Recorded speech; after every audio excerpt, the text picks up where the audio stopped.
1 Samuel, capítulo 5, versículo 1. E os filisteus, pois, tomaram a arca de Deus e a trouxeram de Ebenezer a Asdote.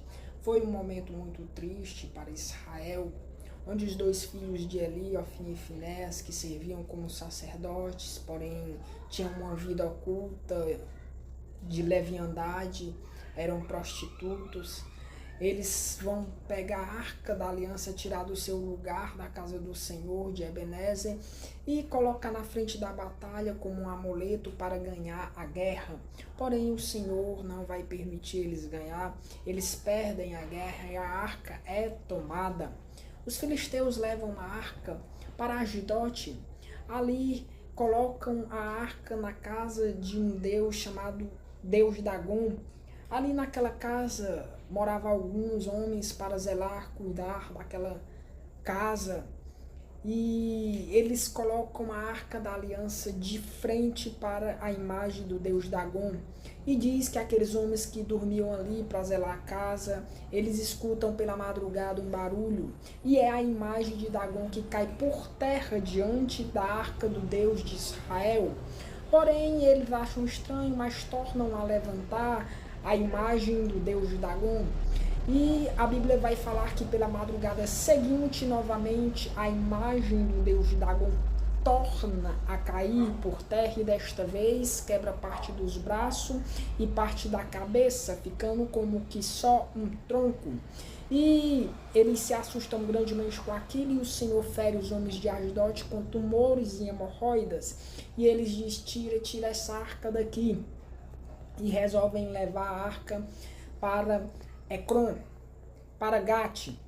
Quando eles dão volta na cidade de Gate para procurar um lugar de repouso para a arca, diz a palavra de Deus que o Senhor vai ferindo os homens de Gate com tumores e hemorroidas. Eles nem sequer encontram um lugar para a arca e o Senhor fere também os homens de Gate com tumores e hemorroidas e eles diz, passa, tira essa arca daqui, porque esse Deus é terrível. E levam uma arca para Ecrom. Porém, os homens de Ecrom são homens ímpios, mas, como diz as Escrituras, há filhos deste mundo que muitas das vezes são mais prudentes do que os filhos da luz. E os homens de Ecrom, eles tomam conselho consigo e dizem, vamos ter cuidado com a arca do Deus de Israel, porque sabemos quão terrível é este Deus, quão grande em poder. Vemos o destroço que ele fez lá na terra do Egito, destruindo todo o império do Egito e de Faraó. Vamos ter cuidado e vamos consultar os magos para saber o que faremos. E os magos dizem, a primeira coisa é a seguinte, se enviares essa arca daqui, não enviareis ela vazia.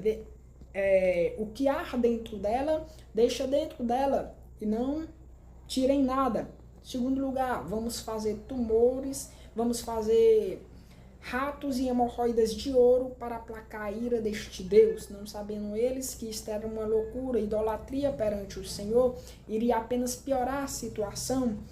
E os homens, e Deus fere os homens de Ecrom, por mais prudentes que eles eram, o Senhor fere eles também com tumores e hemorroidas. E os magos dizem o seguinte, olha, vamos fazer um carro de boi e vamos tirar a prova para saber se realmente todas essas mortes em nossas terras realmente foi o Deus de Israel ou se foi o acaso, uma grande coincidência. Vamos fazer um carro de boi, que era como uma carroça, vamos colocar essa arca e vamos colocar os boi em um lugar estratégico de vários caminhos. Inclusive um desses caminhos vai para Bet-Semes. Vamos fazer o seguinte, se de todos os caminhos que tem os bois se dirigir para Bet-Semes, vamos chegar à conclusão que foi o Deus de Israel que nos causou tão grande mal. Porém, se for para qualquer um dos caminhos, foi apenas o acaso e não o Deus de Israel. E eles fazem um carro de boi, colocam a arca ali, colocam os bois num lugar estratégico de vários caminhos e a Bíblia diz que de todos os caminhos os bois se dirigem para Bet-Semes. E eles chegam à conclusão, realmente foi o Deus de Israel que nos causou tão grande mal em nossas terras, tão grande juízo. E ali eles dizem, já que a arca está indo para Bet-Semes, vamos fazer o seguinte, deixa ela ir para Bet-Semes, vamos colocar apenas alguém para conduzir. E diz que quando os Bet-Semitas estavam no campo, airando a terra, eles avistam a arca da aliança vindo ao longe e começam a rir e se alegrar. Porém, sabemos que esses risos e alegria era nada mais, nada menos de risos e alegria de zombaria. Era como se eles estivessem zombando do Deus de Israel. Não dizem que o Deus de Israel não perde nenhuma batalha.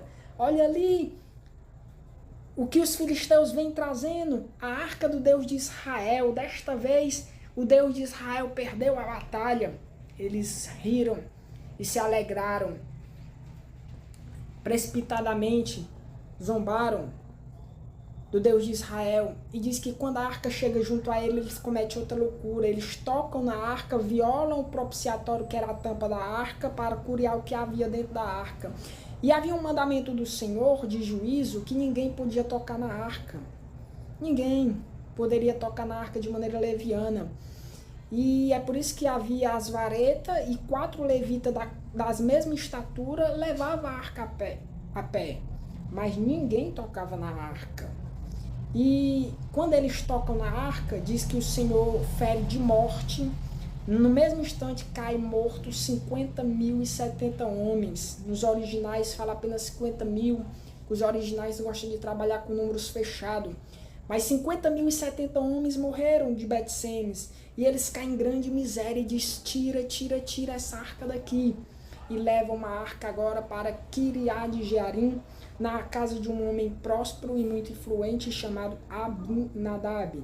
Deixa eu te apresentar a casa de Abinadab. Abinadab tinha 3 filhos, Uza, Eleazar e Aio. Porém, quando chegam lá, consagram apenas Eleazar para ser cuidador da arca. E eu refletindo sobre esta questão, o Espírito Santo me leva lá para a genealogia de Jesus, a procurar os nomes de Uza e Aio, porque eu já sabia, tinha certeza que eu ia encontrar o nome de Eleazar na genealogia de Jesus, lá em Mateus, porém eu não encontro o nome de Uza nem de Aio, mas eu encontro o nome de Eleazar. Deixa eu te falar, Deus sabia o que estava fazendo. Deus estava consagrando alguém que lhe era familiar à nação dos hebreus, à nação de Israel. E um nome que vinha, que estava incluso na sua linhagem, que viria o Messias, Eleazar. Então Deus não consagra ninguém para cuidar do que é seu em vão. Ele não quer mais homens irresponsáveis como Ofni e Finéas cuidando do que é dele, e ele vai consagrar alguém. Muitos pregadores por aí falam mal da casa de Abinadab, mas perceba bem o seguinte, meu amado. A arca passou por Asdod, Gat, Ekron e Bet-Semes de uma maneira muito rápida e causando destruição, porque violaram os mandamentos do Senhor concernente à arca, causando grande destruição. Mas a arca se demora na casa de Abinadab quase 20 anos. Sabe o que isso quer dizer? Eleazar cuidou muito bem da arca. Em todos os mandamentos que se dizia a respeito da arca, porque se não tivesse cuidado, se Eleazar tivesse sido irresponsável, quebrando os mandamentos do Senhor, a casa de Abinadab teria sido amaldiçoada. Então não fale mal da casa de Abinadab, porque muitos pregadores falam mal da casa de Abinadab porque não fala muita referência do que aconteceu após a arca ficar ali. Mas nós vemos essa bênção que eu acabei de vos dizer, que Eleazar era alguém familiar da nação de Israel.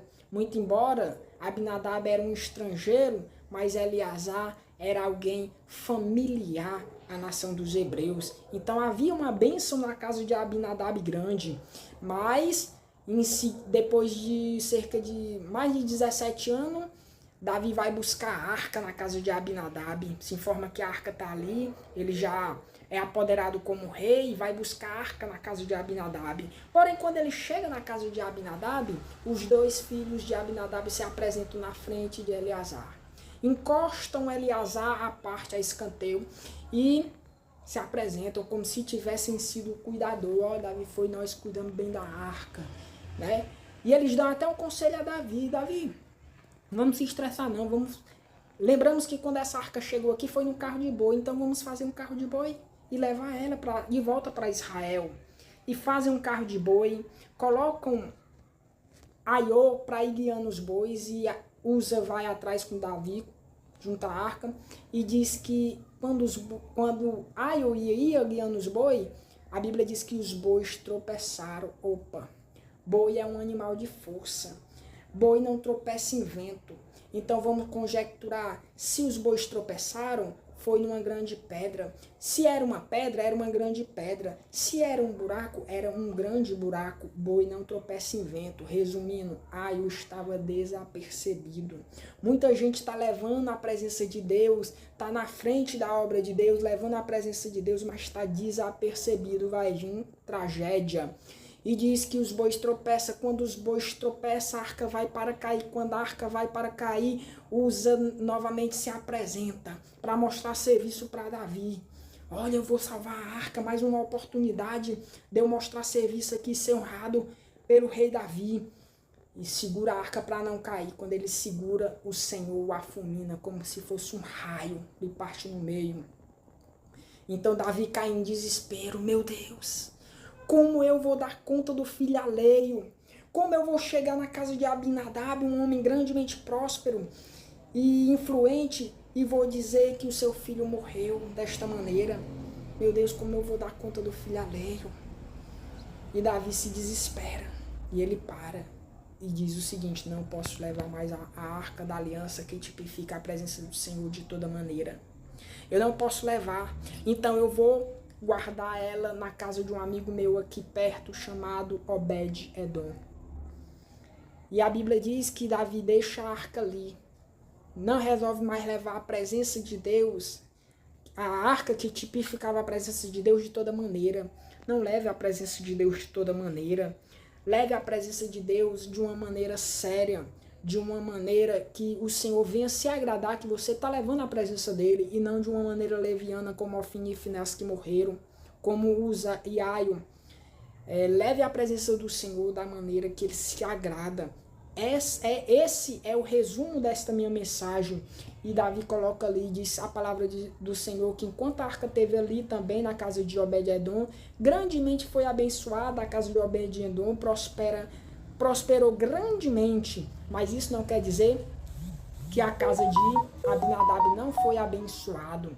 Então, resumindo, vamos levar a presença do Senhor da maneira que agrada o nosso Deus, e não de toda maneira. Fica na graça e na paz de nosso Deus Pai e do Senhor Jesus Cristo. Amém.